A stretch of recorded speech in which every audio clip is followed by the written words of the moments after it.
This is going to be modification time. This is when I'm going to play and just make a few adjustments, and then I'll let it all dry, stand up and look at it and see what else needs to be done. But at this moment, I can see whether it's overhead or reversed or anything else, that this is a pretty intense line, and there really is water bouncing off of it. So I'm just going to flick in there with some water and see if it'll break it up and get rid of such a hard point. Yeah. And then you can take, if you want to, you can take your paper towel and you can just, I mean, sometimes I've almost painted a whole painting with a paper towel, which is a lot of fun. I sometimes will drop Kleenex and sometimes drop a paper towel on a wet passage to get texture, because as you know by now, I love texture. Be careful when you do that you don't, if you're, for instance, taking this paper towel and you drop it, roll it and change it so that every time you drop it, you don't end up making the same impression.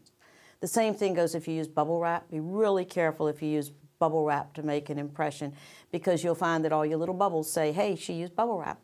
So go back and paint over them and manipulate them. You don't want your surprises to be evident, and then they're not a surprise.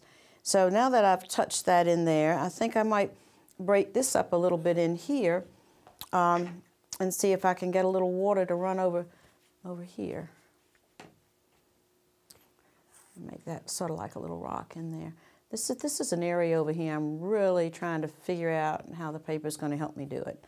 So I'm going to run that in there like that. I'm going to let some of this dribble down. And I probably might go back and lift a little bit of that out. Notice how I roll my paper so I don't have the same lift marks. And that'll come down like that. Once again, I don't know why that wants to make a mark there, but it does. So if that's what its choice is, I'll let it be. I'll soften that up a bit. And I think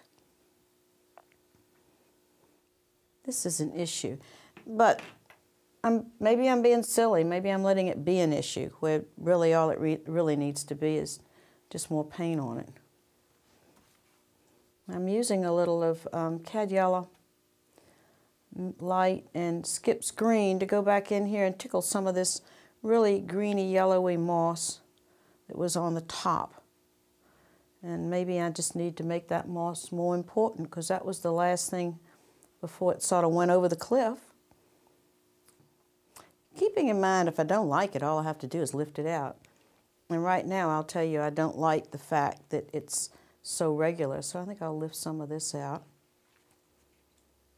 Who knows? Might even create something more interesting underneath there. You notice I'm forever washing and wiping. You just don't want to take the chance of reintroducing paint, unless you're sure it's a color that you want. At the same time as I dig back under this, I'm getting some interesting stuff. This is beginning to settle in up in here, and some of that water coming back around might really be a good thing. But it's not all such white water. I think maybe if I added a little warmth to it, it might reflect. So there we go. We're going to add that. Going to let the painting dry, and I shall return.